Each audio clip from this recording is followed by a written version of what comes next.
Genesis chapter number 32, beginning in verse number 1, Jacob's fear of Esau. Now as Jacob went on his way, the angels of God met him. Jacob said when he saw them, "This is God's camp." So he named that place Mahanaim. Then Jacob sent messengers before him to his brother Esau in the land of Seir, the country of Edom.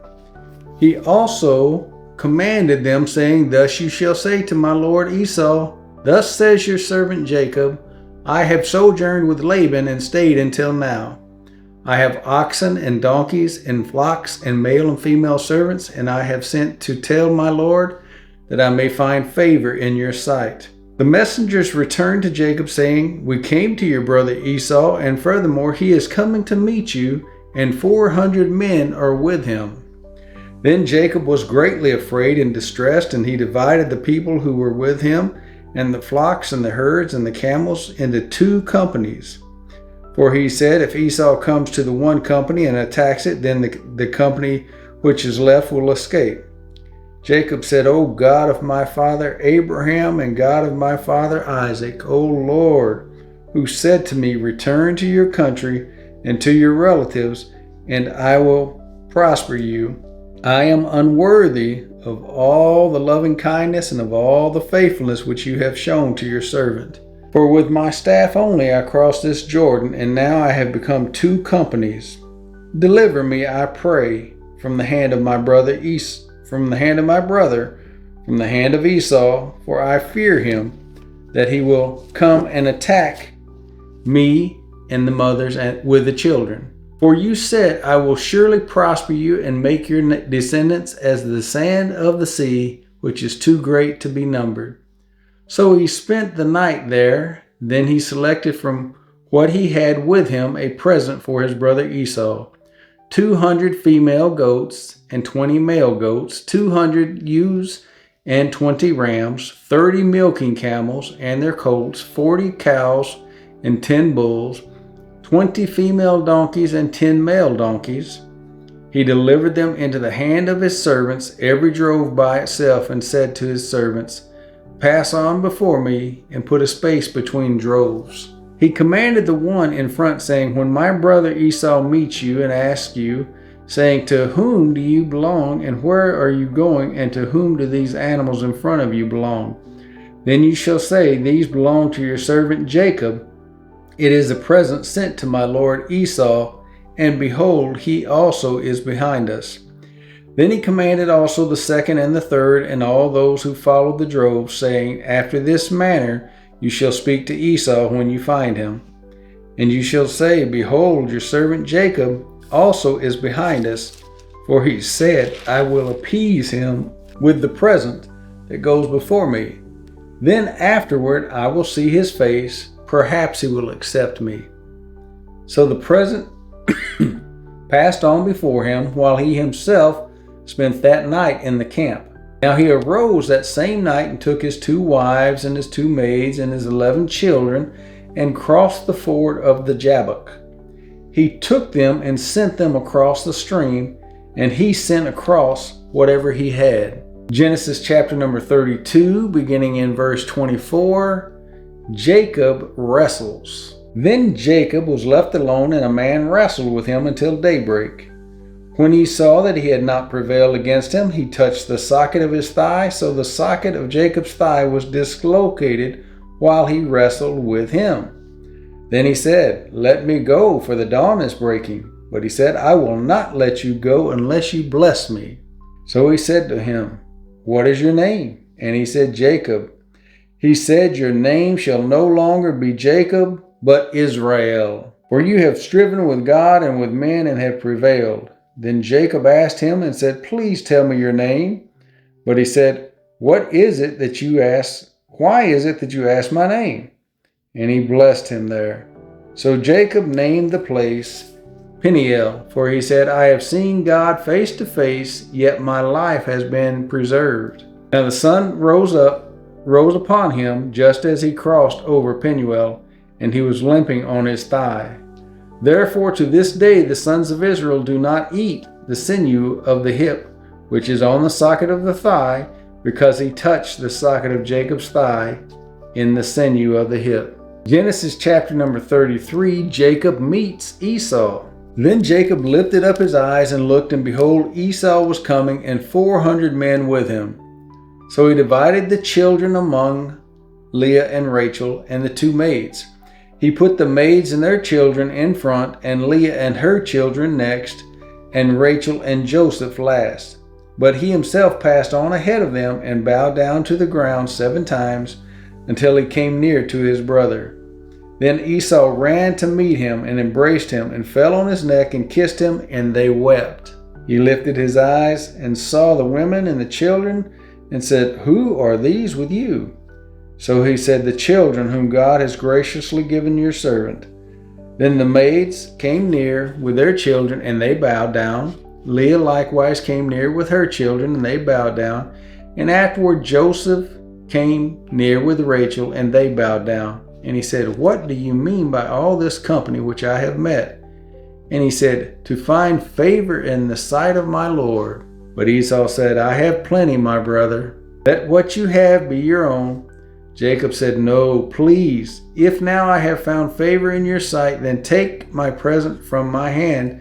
For I see your face as one sees the face of God, and you have received me favorably. Please take my gift, which has been brought to you, because God has dwelt graciously with me, and because I have plenty."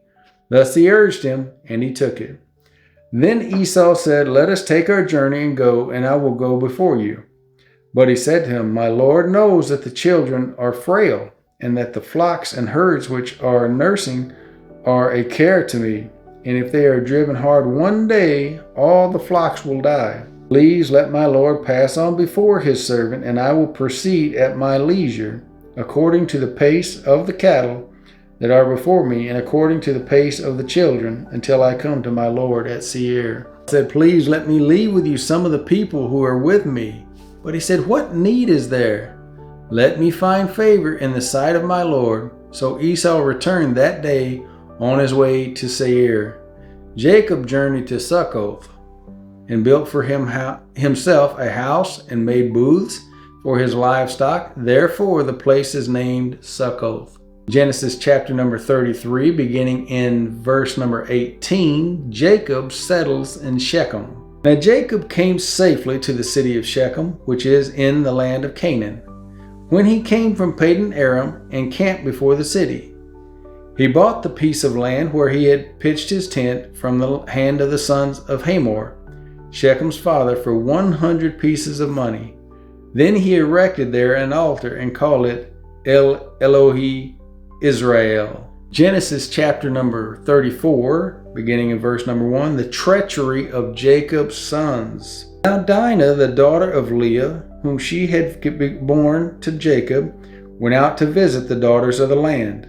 When Shechem, the son of Hamor the Hivite, the prince of the land, saw her, he took her and lay with her by force. He was deeply attracted to Dinah, the daughter of Jacob, and he loved the girl and spoke tenderly to her. So Shechem spoke to his father Hamor, saying, "Get me this young girl for a wife." Now Jacob heard that he had defiled Dinah his daughter, but his sons were with his livestock in the field, so Jacob kept silent until they came in. Then Hamor, the father of Shechem, went out to Jacob to speak with him. Now the sons of Jacob came in from the field when they heard it, and the men were grieved. Now the sons of Jacob came in from the field when they heard it, and the men were grieved, and they were very angry, because he had done a disgraceful thing in Israel by laying with Jacob's daughter, for such a thing ought not to be done. But Hamor spoke with them, saying, "The soul of my son Shechem longs for your daughter. Please give her to him in marriage. Intermarry with us. Give your daughters to us, and take our daughters for yourselves. Thus you shall live with us, and the land shall be open before you. Live and trade in it, and acquire property in it." Shechem also said to her father and to her brothers, "If I find favor in your sight, then I will give whatever you say to me.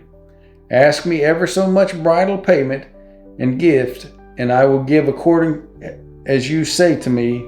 but give me the girl in marriage."